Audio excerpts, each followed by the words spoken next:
Bueno, pues aquí estamos en este encuentro con el patrimonio, con todo lo que aporta en esencia ese legado que nos han dejado desde el punto de vista material e inmaterial y que nosotros defendemos a ultranza en Tanemir Canario gracias a estos próceres de lo que es en sí pues esa defensa y la comunicación, como es el amigo pues Juan Manuel Reyes Cornejo y también pues Germán Rodríguez. Bienvenidos, caballeros. Buenas tardes, buenas tardes. Buenas tardes. ¿Cómo estamos? Feliz año antes que nada. Bueno, pues estamos en la cuesta de enero. Ya se disipó todo el disparate de consumista de las Navidades y ahora hay que afrontar la realidad de nuevo. Y este año lleva pinta de ser duro. Bueno, y hoy en concreto pues estamos en el día de San Gonzalo de Amarante. Sí. Que es un santo dominico del siglo XII que tuvo aquí cierto arraigo por el tema de la influencia portuguesa que tenemos en la isla, de aquel primer monocultivo de la caña de azúcar y que bueno, yo el otro día recibí una buena noticia porque espero que no sea una simple promesa, porque tú sabes que también los gestores nos tienen acostumbrados a hacer promesas en tiempos electorales o cuando de alguna manera el poder está en juego, y que es que la hacienda de las Palmas de Anaga, que es una entidad poblacional que en un principio surgió precisamente al abrigo de esos ingenios de la caña de azúcar y que tiene incluso una capilla en la que se daba misa hasta los años 80 por don Isidoro Cantero, creo que se llamaba, el famoso cura de Tacanana, que se metía también incluso a restaurar algunas imágenes de forma desacertada. Que tiene el busto en la plaza de Tacanana. Exactamente, sí. Muy longevo él, y que atendía a todas esas ermitas la ermita San Gonzalo, en la hacienda de San Gonzalo. Exacto. Entonces, las Palmas Anaga. Entonces está en una situación ruinosa. Está en las piezas un cuadro de la Virgen de Candelaria muy interesante, una imagen de San Gonzalo, y también por lo visto estos fundadores tenían algo que ver con los que fundaron el convento agustino de Tacoronte, y se conservaba también un pequeño facsímil de un varón de Dolores, que gracias a Dios me enteré, porque eso estaba al libre acceso y se está cayendo todo, la techumbre y todo, y me enteré que la heredera, esto se lleva negociando ya con el Cabildo Insular más de una década, la heredera recogió esa pieza precisamente por el interés que tiene y la tiene en Tacanana, y lo que salía el otro día publicado era que de alguna manera el Cabildo está intentando sustanciar ya la compra de lo que es, y entre tanto cederle al obispado es un depósito. Un depósito provisional. No es una cesión, es un depósito de la propiedad al obispado, intermediado por los organismos oficiales al obispo, y se van a depositar, si no han variado, en la iglesia de Santa Catalina. En Santa Catalina. En la ermita Santa Catalina. Pues es importante porque aquello está, ya te digo, en un estado muy lamentable. Sí, todas las imágenes que llegan del sitio son bastante escandalosas y como tú bien dices, la importancia de los bienes que están dentro. El vínculo con Tacoronte por los patronos, por los Pereira de Castro Ayala, es muy interesante, por eso está esa vera fija del Cristo de Tacoronte, escultórica allí, y luego la presencia de este cuadro, de esta vera fija de Candelaria, que no ni siquiera un retrato solo de la imagen, sino que contempla una recreación de un antiguo retablo con dos apóstoles a los lados, que es un traspantojo realmente. Sí. Es de grandes dimensiones, de por lo menos 2 metros de alto o casi, y es una pieza de mucho interés para la iconografía de Candelaria, y una pieza poco conocida por lo inaccesible del sitio. Hay que hacer una caminata importante. Sí, no se puede ir en vehículo y tienes que ir a pie. Permítame solamente que quizás eso es lo que ha salvado que no se haya expoliado aquello. Permítame solamente un inciso, pero porque también ha provocado su abandono. Sí. Es importante destacarlo porque, como decía Juan Manuel, hoy es el día de San Gonzalo y hay una noticia que tiene que ver con un Gonzalo en este municipio de Los Realejos, con también un artista que yo sepa, pintor, a no ser que también sea y escultor también, y exacto, grabador. ¿no? Y grabador, todo ello, ¿no? Un gran artista cruzantero, Realejero. y realejero, obviamente, cruzantero por nacimiento, realejero por vocación, como dice el otro, como dice todo, aunque él vive hace mucho tiempo, creo que en Tacoronte, ¿no? Pero que en cualquier caso ha sido propuesto por parte del Ayuntamiento de esta Villa Histórica de los Realejos como premio, candidato a premio a Canarias, Es ¿no? un gran acierto. Sí, ¿no? Sí, es un artista de gran trayectoria. Como bien dicen, nacido en Los Realejos, que tiene un gran reconocimiento dentro de las islas y que creo que es merecedor holgadamente de esa distinción del gobierno de Canarias. Sí, ¿no? Creo que sí, además creo que es un acierto que el Ayuntamiento lo presente. Bueno, y yo creo que incluso a tenor de lo que se han hablado, se ha dicho, hemos escuchado como mucha gente pues comenta, entre otras cosas, pues se puede decir que buena idea, es decir, que la gente lo ha aceptado como tal, ¿no? Yo he tenido ocasión de entrevistarlo en alguna ocasión aquí Sí, y además... sea un artista para... La trayectoria del artista no creo que es cuestionable. O No, sea, Sí, ¿no? Gonzalo me dice que el ayuntamiento propone a otra persona, que no lo sé cuál eran sus ternas, pero Gonzalo yo creo que está más que justificado. avalado. Sí, sí, sí. Su trayectoria lo avala y la presencia de su obra en muchos museos oficiales. Sí. Y aparte es un señor que como todos los artistas que se dedican a su profesión, no son, no ha sido, que yo sepa, no ha sido profesor ni nada, sino que siempre se ha dedicado Sí. a la creación como pocos.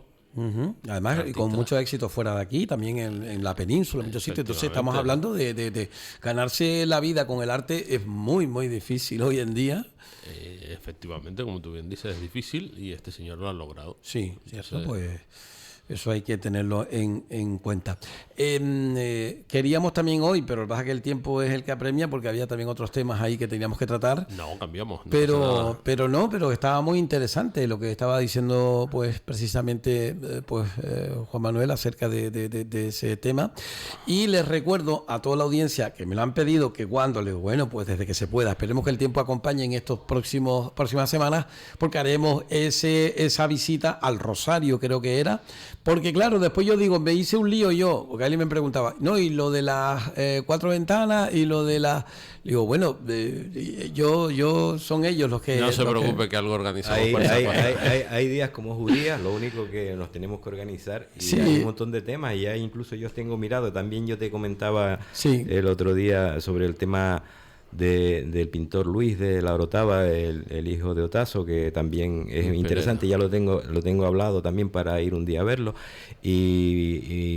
hombre, yo creo que hay bastante material para sacar ahí, sobre todo para poner en valor, porque claro, volvemos a lo de siempre, lo que no se conoce pues no se puede amar. Sí, Efectivamente. Volviendo al tema de San Gonzalo. adelante. Sí, Que no se nos olvide Ico, por cierto. Exactamente. O sea, no solo... Que llegó a ser copatrono en el siglo XVII. Efectivamente. También existen otras representaciones. En el Socorro de Tegueste también conservan otra de San Gonzalo y creo que en Tegueste también llegó a contar con una ermita propia, si no recuerdo mal. Exacto. Llegó a contar con una ermita propia en una hacienda. Sí. Y luego está esta imagen que se conserva en la ermita del Socorro, que también es una pieza bastante desconocida. Y también, como bien dices, el más destacado, por así decirlo, por su culto público y por la trascendencia que ha tenido, ha sido San Gonzalo de Ico de los Vinos, en la capilla, en la iglesia de San Marcos, que cuenta con capilla Sí, propia, que cuenta a con día de hoy capillas. la sigue presidiendo, y que este año me he enterado que la vuelvan a rendir culto público y con una procesión alrededor de la plaza. Que posee incluso, es una imagen de talla completa, pero que posee una rica ornamentación, tiene un hábito bordado de finales del 18, muy interesante. Es una pieza muy arcaica, es una pieza del siglo XVI, pero que también nos habla, como nos habla Ico cuando paseamos por sus calles y visitamos sus ermitas, mucho de la herencia portuguesa. Sí, sí. San Gonzalo de Amarante es un santo portugués. Es una pena porque la gente le perdió un poco el rastro y San Gonzalo de Amarante junto con Santa Catalina fueron un poco los patrones de esos ingenios de azúcar, de esos... En Los Realejos también contó con imágenes al culto que antes ha aparecido, pero San Gonzalo también estuvo presente en el devocionario realejero, Y tiene que ver, como tú bien dices, con la Santa Catalina. Sí. Y con todo este mundo del ingenio. Y Toda la época esa de la caña de azúcar, sí, y la influencia portuguesa. Exactamente. Toda la influencia portuguesa que está muy presente. Por ejemplo, vuelvo a repetir, en Nicó, con esas ermitas, con esos alpendres, esas medias naranjas. Y de hecho, que están en su fachada. incluso que ha dado nombre a una parte del municipio de Santa Catalina, ¿no? De un pago muy cercano a nosotros que está entre La Guancha y San Juan de las Ramblas, ¿no? Efectivamente. Y incluso estuvo el cercado de Santa Catalina, que es Sí. al lado del cementerio, en la Callita. El término más antiguo antes de la Callita, o paralelo a la Callita, también es el cercado de Santa Catalina, como el de Santa Lucía. Bueno, y les puedo decir a Date cuenta ustedes... tú que Sí. Santa De Catalina, hecho, hubo ermita Santa Catalina es aquí. realmente, Sí. es realmente el primer núcleo poblacional de La Guancha, en cuanto a que fue precisamente de gente llegada de Tamarán, de la isla de enfrente, igual que el adelantado tuvo que vender sus ingenios en Agaete y demás para venirse aquí a la conquista, pues vino una serie de personas que procedían de Tamarán y que fueron un poco... Bueno, y un apellido... y son las raíces de muchos guancheros. Yo lo traigo a la parte de tradición popular. Los Catalina eran muy sonados en Puerto de la Cruz y también, por supuesto, en otros lugares, como familias apegadas a la tradición, al folclore y también, por supuesto, luchadores. Bueno, es un apellido que es muy... ¿Apellido o apodo? Imagino que será apodo, ¿no? Apodo, ¿no? Apodo, parece más Sí, apodo que sí. No, y con eso hay que tener cuidado porque en el puerto son muy llamados a poner apodos y los apodos muchas veces van más por tomadura de pelo y no por tomadura de pelo, sino porque el personaje, yo por ejemplo a la familia de mi señora lo llamaban los Pisacas y era porque el viejo siempre decía, tengo que ir al doctor Pisaca, estaba como José Manuel hoy que me estaba hablando de médico y lo pusieron el Pisaca y no tiene nada que ver con los Pisacas. Sí. Bueno, pues claro que esos son, ¿no? Pues paradoja. Es interesantísimo. Aquí, por ejemplo, los de Santa Catalina tenían ahí, frente de la calle Los Morales, en la callita, estaba la ermita de Santa Catalina, que se mantuvo hasta el siglo XVIII, por ejemplo, y está asociado, como bien dice Juanma, a todo el tema de esa industria vinculada al azúcar y al agua, y al tema de los molinos, a los centros de molienda. La presencia de Santa Catalina va asociada con eso. Se puede decir entonces, Germán, que en cierta manera tanto el Realejo de arriba como el Realejo de abajo tuvo bastante o una presencia notoria de pues ciudadanos que vinieron desde... No, vamos a ver, la devoción como elemento, claro, de procedencia portuguesa. Sí, claro, sobre todo en el tema relacionado sobre con todo los que estaban la caña, especializados en el tema de la vid, de los también, trapiches. ¿no? Era mano de obra cualificada que sabía lo que se enfrentaba y fueron muchos de los que repoblaron esta zona. De hecho, la devoción al santo tiene devociones portuguesas, podríamos señalar como un hecho diferenciador de los realejos San Vicente Mártir, que es el patrón de la expansión marítima de Portugal, porque también allí lo tienen por santo patrono. Y San Vicente llega aquí seguramente de manos de la devoción de los portugueses, no de manos de valencianos. Vienen de los portugueses y en un momento dado se genera esa ermita y se genera el patronato al santo. Era un culto y un santo, bueno, a repetirlo. Mártir. Este mártir tenía gran presencia y ese está asociado a esa lista de devociones, digamos, nacionales que podríamos denominar como Santiago con España. Sí, pero date cuenta tú, Germán, que al igual a San Antonio, el ámbito de la devoción de San Vicente se constriñe más a la zona de Aragón, porque allí estuvo con el obispo Valero, y después a Valencia, que es su lugar de procedencia, pero después te cuesta, salvo que vayas a Portugal, que está muy bien el apunte ese que tú haces de que quizás nos vino por los portugueses, te recorres España y tampoco tiene ese gran porque la tradición del santo es que el cuerpo lo botaron y los portugueses lo recogieron en el Cabo San Vicente. Y por eso aparece arriba y por eso tiene esa vinculación con la marinería. Que de ello está este famoso tríptico, políptico renacentista portugués que quien preside San Vicente y están todos los mareantes al lado, todos los descubridores. Eso tiene mucho que ver incluso hasta con la Virgen del Carmen. Hay un montón de cosas ahí porque todo lo que es el apartado marinero tiene que ver con Portugal. Pero la Virgen del Carmen No, pero me refiero no con la Virgen del Carmen. Yo cuando me refiero no me la refiero... Virgen del Carmen, que era una vocación defendida para la salvación de las almas del purgatorio. Y de tierra adentro, ¿no? Sí, pero que no. El Monte Carmelo. No me he explicado bien. No me refiero a lo que es en sí la Virgen del Carmen propiamente dicho, sino lo que es en sí los marineros y todo lo que es el tema marino, porque todo lo que es marino desde el punto de vista lingüístico tiene mucha influencia portuguesa en Canarias y especialmente en el norte de Tenerife, como puede ser marecía, como hay un montón de vocablos, guindaste, un montón de vocablos que son pues y que vienen precedidos por esa presencia lingüística portuguesa en el norte de Tenerife. Por eso decía lo de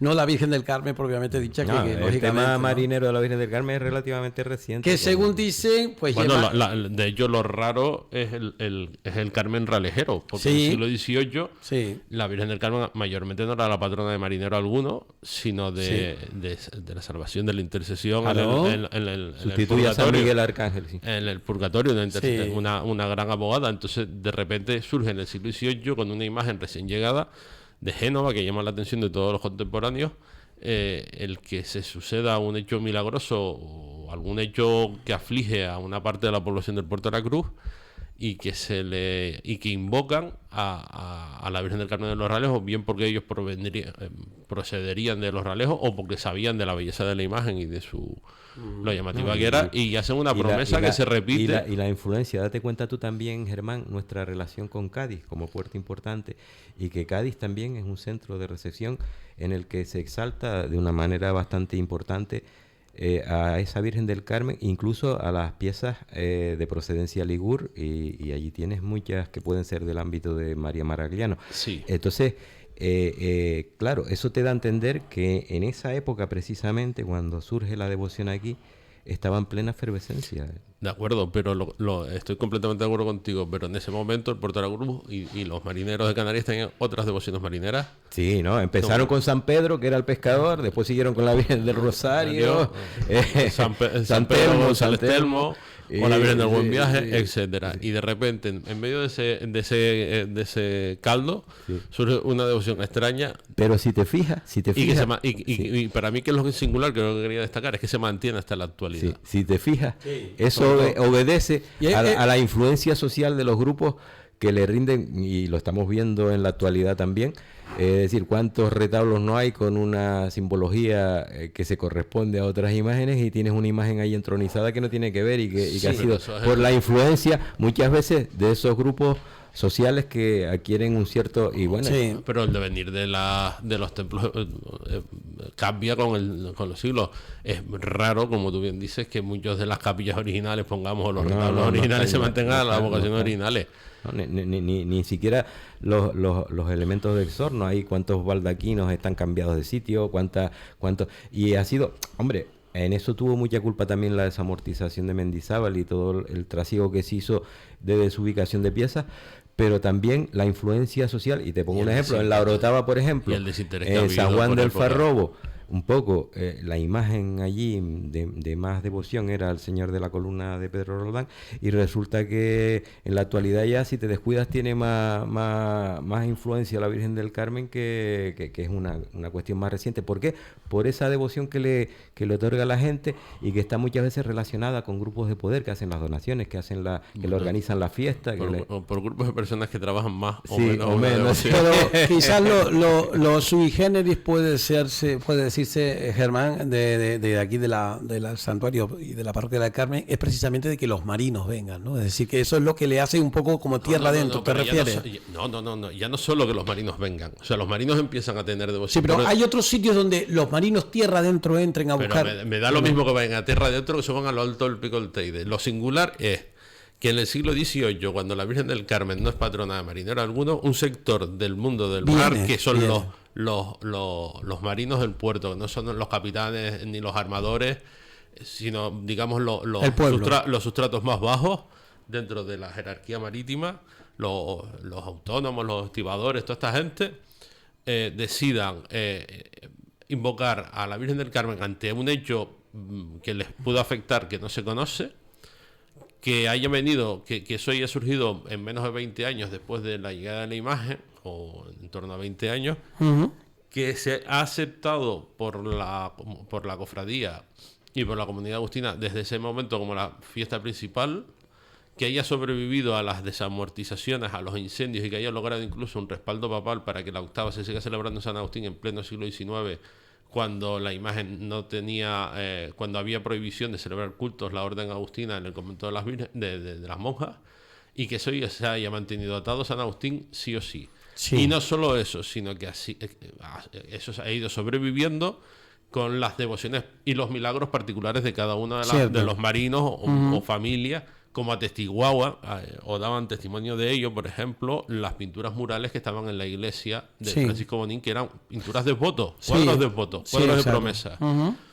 De igual manera, en la peregrinación de 1904 se la aclama ya como patrona del valle, pero volviendo a los marinos, es un hecho singularísimo que pese a lo particular y diferente que es esa procesión, haya sobrevivido al tiempo, al clero, a la respuesta social que tenga, que haya sido siempre respetada por los ralejeros, y que a día de hoy, cuando pocos marineros quedan ya en el puerto de profesión y tienen otra imagen en el puerto con un sonado embarque, aún así se siga respetando la octava del Carmen y se siga manteniendo ese vínculo centenario, varias veces centenario, con los ralejos. Esa es la verdadera singularidad de la procesión de los marinos del Carmen. Porque después vinieron otras más en otros sitios, muchas asociadas a los embarques, como tú bien dices. Pero en zona de costa, yo me refería a eso. El hecho de que otras personas o otra cofradía de pescadores diga, bueno, hay una Virgen del Carmen en mi pueblo, pero está en la zona alta y yo subo. Eso no se ha producido. Pero eso es otro de los elementos que singularizan el culto. Exacto. Y sobre todo que haya perdurado en un sitio y en un gremio donde ya prácticamente nadie ejerce. Bueno, pues yo tengo dos opciones ahí desde el punto de vista de la cultura popular. Una de ellas tiene que ver con mi familia en el Puerto de la Cruz, que hablaba acerca de cómo para calafatear, se llama, ¿no? Se venía a buscar aquí algún producto durante una etapa de la historia, eso me dijeron una vez.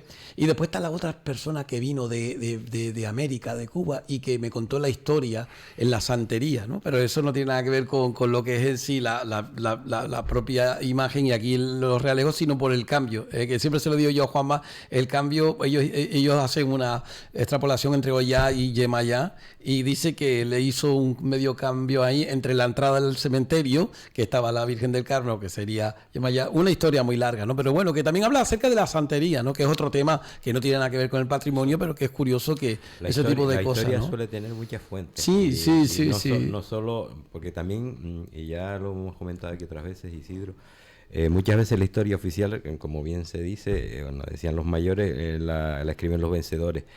Y después, a mí lo que me turba de todo esto es que hoy en día pues no se admita esa discusión, porque bueno, y tú lo comprobaste con el tema de Betancur Afonso, el médico sanmiguelero, que se dedicó simplemente a perseguir la tradición oral y un poco a ver las costumbres a pie de obra, no desde un punto de vista teórico. Y que exista ese divorcio, ¿no? Y que muchas veces no nos percatamos que ha habido aquí grandes apellidos, grandes familias que han querido ilustrar su genealogía, por decirlo de alguna manera, y han pervertido un poco esa historia, y hay una distancia entre lo que realmente ocurrió y lo que es. Entonces hay que abrir esa discusión entre lo que es la tradición oral, que muchas veces viene pervertida también, porque cuando pasan varias generaciones se le va añadiendo, se le va quitando. Mucha contaminación. Y después también el tema teórico. Y después hacer las cosas no por ocurrencia, sino con argumentos, y que se abra, que la universidad era eso, era universal, era diálogo entre las personas.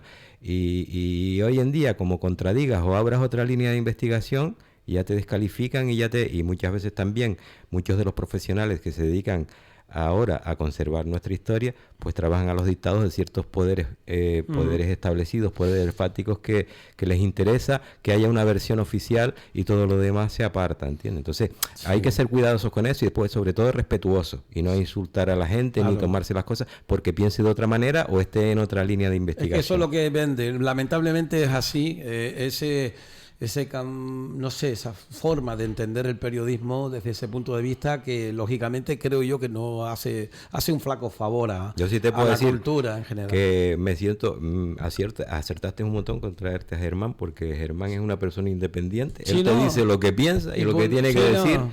Y no vive de eso tampoco, es decir, él tiene su medio de vida y Sí. desgraciadamente otros no pueden decir lo mismo. Ujú.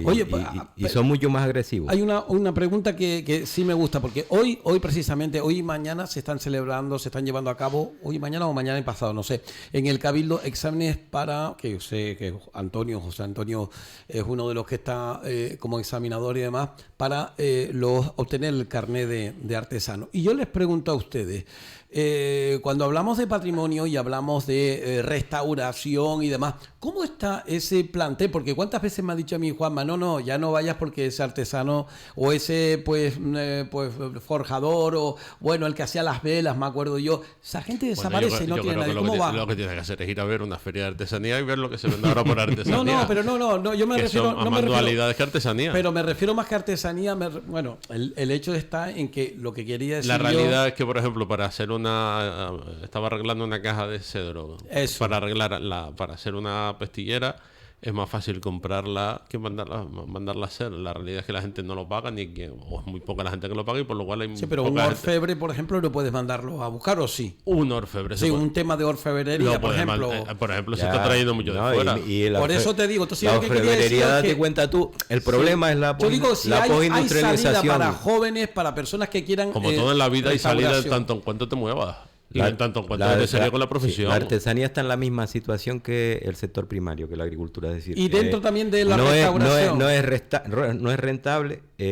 Ahora se predomina más en cuanto a los restaurados, y es mi opinión personal, se predomina más en el tema teórico, que se da muy bien y tal, pero después resulta que falta la práctica. Desde que desapareció, antes estaba hablando con Germán del orfebre de Ventura Alemán, que él me decía que había descubierto un montón de obra civil sin ser la religiosa, porque él también hizo mucha orfebrería religiosa. Muchas de ellas se perdió en el incendio de la iglesia de San Agustín del 64. Y desde que desapareció la Academia de San Alberto Magno, en la que se concentraban, había una serie, bueno, entre otras cosas, tanto Ventura como Juan Ángel, como hay una serie de artistas, de verdaderos artistas, orfebres en este caso, que también se daba escultura. Está Faustino Eso es Álvarez lo que yo también. quería llegar. Yo quería llegar a eso, si hay continuidad. Sí, todas pero esas cosas. ¿sabes lo que pasa? Se cargaron, con los planes de educación, se cargaron esa academia, y todo pasó al Instituto Politécnico de la Candelaria, que se dedicó simplemente a torneros, delineantes, hostelería y unas cuantas cosas más. Digamos que la modernidad Sí. arrasó con oficios heredados antiguos. Y ya eso no se aprende desde el creyendo punto de que no vista, había ¿sabes? salida. Ya eso Es no se decir, que hay aprende. algunos trabajos que pues, Ya eso no se aprende. Y Vamos a ver, después- en el arte sacro que tienes que encargarse Y a la gente de después, fuera. mira, No, ahora está saliendo Todavía. gente nueva. Ah, vale, pues a eso me refiero. Se con va el- regenerando la cosa, con la el- calidad que tenga. Con el tema pasa que está invadiendo la postindustrialización con una serie de procedimientos. Ya yo te he hablado, por ejemplo, de la robótica. Ahora, por ejemplo, hay carpinterías en Sevilla. Estuve viendo las fotos, es que tremendo, las hay fotos. carpinterías que, bueno, hay un señor que compró unos robots que quitó la Volkswagen, que los tenía para la fabricación de vehículos, le puso un software dedicado al tema de la escultura, y ahora te talla, y encima las fresadoras esas de esos robots te dejan la madera, que prácticamente no la tienes que lijar, ya le puedes dar el estuco arriba y policromar. Va avanzando la técnica. Claro, entonces, no, pero eso lo deja. Pero ¿sabes lo malo? Que el señor te coge con un escáner, te escanea la pieza, y después esa pieza la pueden reproducir. Y desgraciadamente, Ahí está. por esa competencia, muchos escultores, incluso de renombre, ¿cómo saca un escultor en un año 2 misterios de varias figuras? Lo tiene que hacer de esa manera. Entonces, hoy en día se dedican nada más que a modelar. Y después ha surgido otro movimiento que también me tiene preocupado, porque a mí me parece que incide un poco con el arte barroco. Y es que está el hiperrealismo ahora, que es hacerte una imagen como si fuera un sujeto. O sea, tú la ves y lo ves. Son posturas estéticas que se van dando sí, con el tiempo. pero que Y evolucionan. Pero ojo, como porque en los estamos 70, hablando como de en los objetos. 70 gustó Estamos Ortega hablando Bru, y ahora no. Ya, pero estamos hablando de objetos de culto que tienen que tener una unción. Y tú te ves a veces piezas que parecen el hombre de la calle. Entonces, con todo eso hay que tener mucho Pero, cuidado. no. Y después, el tema de reproducirlos, ya pasamos a seriarlos, porque desde el momento que te los escanean y te lo pueden reproducir. Claro. De hecho, muchas Hombre, cofradías. pero ahí Es está. la aplica, Vamos a ver, como vamos, decían antes, la vamos a aplica, ver. ¿no? Eso es como los grabadores y como las esculturas en bronce. Se hacen tiradas, numeradas y controladas. Si no hay honradez a la hora de reproducirlas, no hay seriedad y no se va a pagar igual que si fuera obra única o una obra numerada. Se está pagando por el caché Se paga un caché, pero no se paga la calidad de la obra, por lo cual al final empieza a bajar. Pero eso es el mercado del arte y eso es una cosa que tal vez adolece ese mundo cofrade de controlar esas cosas, porque tú no puedes reproducir infinitamente, porque si no estás acabando como en las escuelas de Olot. Realmente estás industrializando. Es serio, o sea, sí, se alejaron de la industria de Olot a volver al taller. Sí.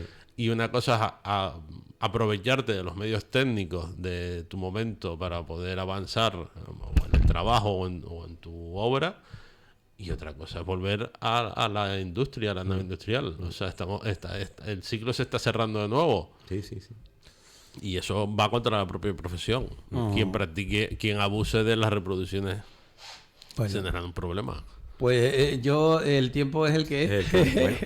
El inexorable paso del tiempo, que dice el otro. Ahí contra eso sí que no se puede. Bueno, lo único que uno... A mí me gustó mucho el manifestador, creo que se llama así, ¿no? Que hizo este chico que estuvo en la parroquia de arriba del Apóstol Santiago. Y también, por supuesto, el que haya gente joven que quiera meterse, porque es profesor y tiene su tiempo libre como artista también y demás. O artista y jugársela. Y jugársela también. Como también los hay, como el propio Gonzalo que hablaste, como un propio Domingo Vega y otros artistas tantos que hay por ahí que se juegan día a día con su obra, con sus exposiciones, sin necesidad de estar de profesor y haciendo horas después de su obra, porque esa comodidad de si se vende o no se vende no es igual que quien arriesga o quien recibe un encargo y tiene que sacarlo adelante. Hay un aspecto importante. Es una opción de vida. Hay una opción de vida que es muy diferente y es muy ambas igual de respetables, pero no tiene el mismo riesgo. Hay un aspecto importante que refuerza lo que está comentando Germán, y es que el artista ame lo que hace. Y muchas veces, fíjate tú, yo he conocido artistas, y entre otros está don Ezequiel, por ejemplo, que no valoraban, es decir, no exigían el valor de la obra, no exigían el estipendio que realmente y yo te puedo hablar incluso de obras que salieron para comisiones y para gente humilde, que ni siquiera llegaron casi a financiar lo que era la madera traída de Brasil de cedro. Es decir, estamos hablando de gente que le gustaba su profesión y que amaba su profesión por encima, y que eso muchas veces les perjudicó en su vida normal, cotidiana. Cierto. Porque no llegaban, o sea, Ezequiel terminó fatal. Y esos artistas realmente son los que destacan y los que su obra tiene valor. No aquel que lo que quiere es colocar y colocar y colocar y que incluso ni tiene un estilo propio, una cosa que ha criticado mucho Germán también, sino que no trabajan al día, sino copian otras cosas de otra gente, y eso es lo que no vale. Reversionan porque es lo que se lleva estéticamente. Entonces, se vende. se cae a mí me hace gracia porque cuando no se saben resolver esas antiguas técnicas artísticas, te hablan de que hay que distinguir lo nuevo de lo viejo, pero es realmente que no se domina y se utilizan otros soportes, se utilizan otros procedimientos para simularlo, y después resulta que, y te hablan del falso histórico, y después no se dan cuenta que hay otra que está copiando cosas que se hicieron en el siglo XVI, a lo mejor en el siglo XXI, y que no tienen ese valor, es decir, tienen que estar actualizadas. Y después, cuando se restaura, pues habrá que buscar los procedimientos como se hizo esa pieza. Yo recuerdo que don Ezequiel analizaba las maderas, se volvía loco, hay que buscar. Una vez me encargó a mí que le buscara ébano, porque estaba arreglando una cosa de ébano, y se me ocurre ir a los negritos del Puerto de la Cruz, perdone la presión, a comprarle una pieza, y resulta que era resina. Cuando lo metió en la máquina casi le rompe la máquina. Claro. Entonces, ahí es donde está el engaño, a ver si nos entienden. Y después, con los De todas maneras, también en la restauración tiene que haber un criterio de discernibilidad. Claro. Que esté hecho en ébano no quiere decir que tengas que reintegrar en ébano, pero sí, porque en primer lugar tampoco se consigue. Sí, no, sino que entonces hay que buscar una madera similar en densidad y demás que te permita, pero hasta ahí. Y luego hasta ahí. Y luego la reintegración cromática que sea discernible. Evidentemente, como todo artista y como todo profesional, hay gente muy capaz y muy lograda que puede hacer rayitas, pero que son prácticamente invisibles, y gente que deja unas reintegraciones verdaderamente lamentables. Pues parafraseando a don Germán Rodríguez Cabrera, junto con Juan Manuel Reyes Cornejo, oiga, pues tenemos que hasta ahí llegar en el día de hoy porque se hemos cumplido el tiempo con hay más días que judías. Más días que judías. Y bueno, ya les digo de antemano muchísimas gracias a ambos por esa presencia aquí.